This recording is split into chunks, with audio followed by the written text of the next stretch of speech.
Hello. In this video, I read out the Japanese folktales in English. I would be happy if you could press the channel subscription and thumbs up now.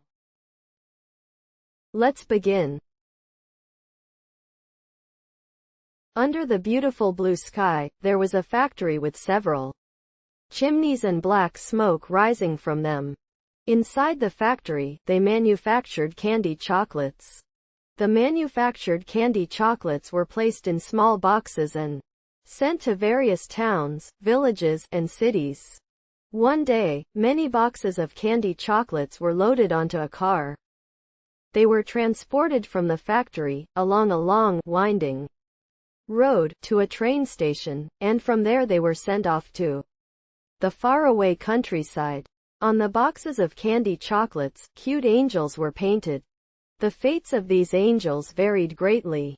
Some were torn up and thrown into the wastebasket, along with other scraps of paper.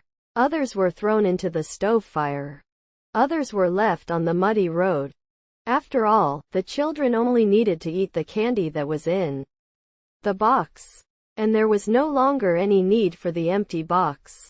Thus, the angel, abandoned in the mud, was eventually run over by the wheels of a heavy cart. Because he was an angel, even if he was torn, burned, or run over, he did not bleed or feel any pain.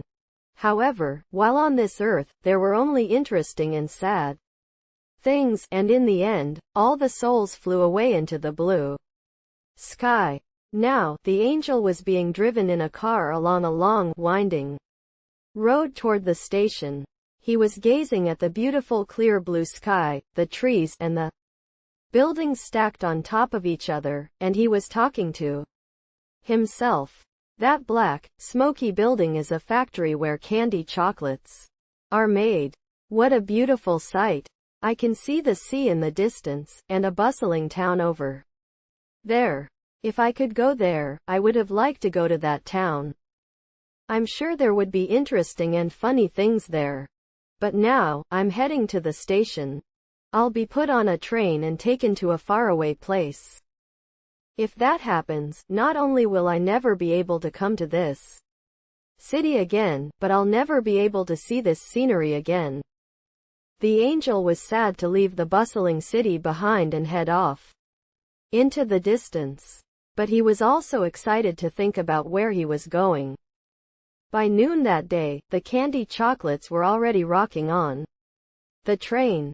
The angel was in pitch black and had no idea where the train was going.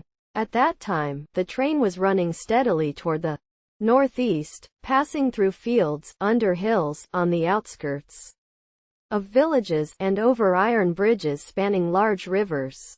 That evening, the train arrived at a lonely, small station, where the candy chocolates were dropped off. Then the train spewed smoke as it headed toward the windy fields, where it was beginning to get dark again. The candy chocolate angel felt half helpless, half excited, wondering what would happen next. Soon, hundreds of large boxes containing the candy chocolates were being carried to the town's candy shop. Perhaps because the sky was cloudy, there were not many people in the town after dark. The angel had been lying still in this lonely town for days, wondering if he would remain like this for a long time to come. If so, he thought, he would be extremely bored. The hundreds of angels depicted on the chocolate candy boxes were probably all indulging in different fantasies. Some wanted to quickly rise up into the blue sky, while others wanted to see what would ultimately happen before returning to the sky. The story I am telling you about here is, of course, one of those many angels. One day, a man pulled a cart to a candy shop. He placed about 30 chocolate candies, along with other sweets, in the cart. The angel wondered where he would go next. Where on earth are they going? The angel inside the cart was, as expected, in the dark, and could only hear the sound of the cart rattling over the stones pulled along the tranquil country road. The man pulling the cart seemed to have picked up someone along the way. It's nice weather. It's getting more and more peaceful. With this weather, all the snow will probably melt. How far are you going? I'm going to sell sweets to that village. This is the first shipment we've received from Tokyo this year. The candy chocolate angel learned from this story that there was still snow remaining in some of the rice paddies and fields around here. As they entered the village, a small bird was chirping from branch to branch in the trees. They could hear the sounds of children playing. Then the cart came to a screeching halt. At that moment, the man realized that the candy chocolate angel had come to the village. Then the lid of the cart opened, and indeed the man took out the candy chocolates and placed them in front of the village's small candy store.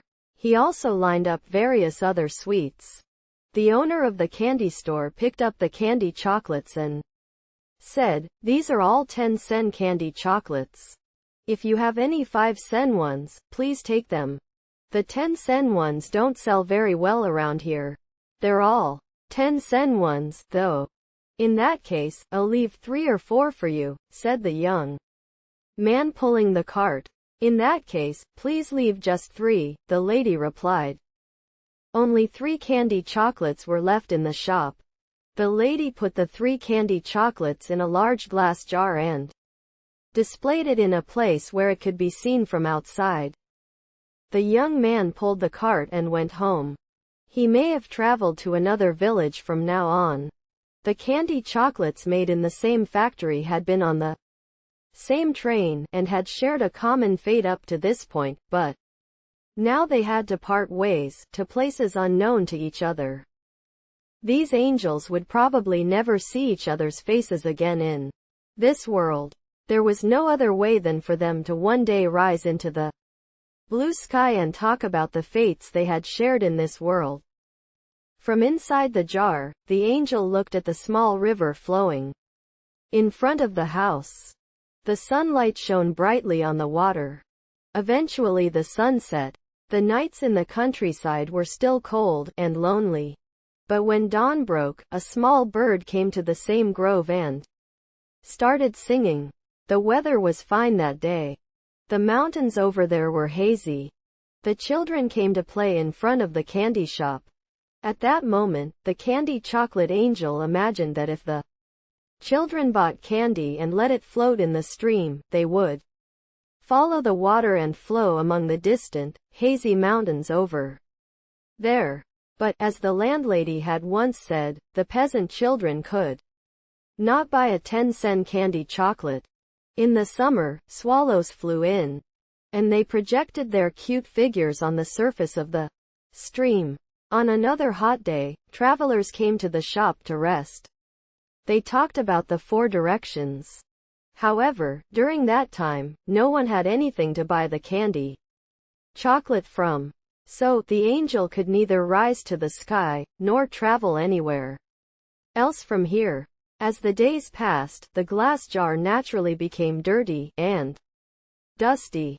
The candy chocolate spent its days sadly. Soon, the cold weather came again. And when winter came, snow began to fall lightly. The angel grew tired of life in the countryside. But there was nothing he could do. One day, just a year after he had come to the shop, an old woman was standing in front of the candy shop. "I'd like to send some to my grandson. Do you have any good sweets?" the old woman asked. "Mr. Retired, we don't have any high-quality sweets here. We do have some candy chocolates, what do you think?" the owner of the candy shop replied. "Let me see the candy chocolates," asked the old woman, leaning on a cane and wearing a black hood. "Where are you sending them?" "I was thinking of including some sweets in the package when I send some rice cakes to my grandson in Tokyo," the old woman replied. "But, my dear old man, these candy chocolates came from Tokyo." "Whatever, it's my wish. Give me the candy chocolates." And so, the old woman bought all 3 candy chocolates. The angel was unexpectedly happy to be returning to Tokyo once Again. The next night, he was soon rocked inside a dark freight train, running along the same tracks as when he had arrived, heading toward the city. As dawn broke, the train arrived at a station in the city, and, in the early afternoon of that day, the parcel was delivered to the addressee's house. A parcel has arrived from the countryside. The children shouted with joy and jumped up and down. I wonder what it is. It must be rice cakes. The mother untied the rope around the parcel and opened the box. Sure enough, it was rice cakes made in the countryside. Inside were 3 candy chocolates. Oh, grandmother went out of her way to buy them for you guys. The mother gave each of the 3 children 1 candy chocolate.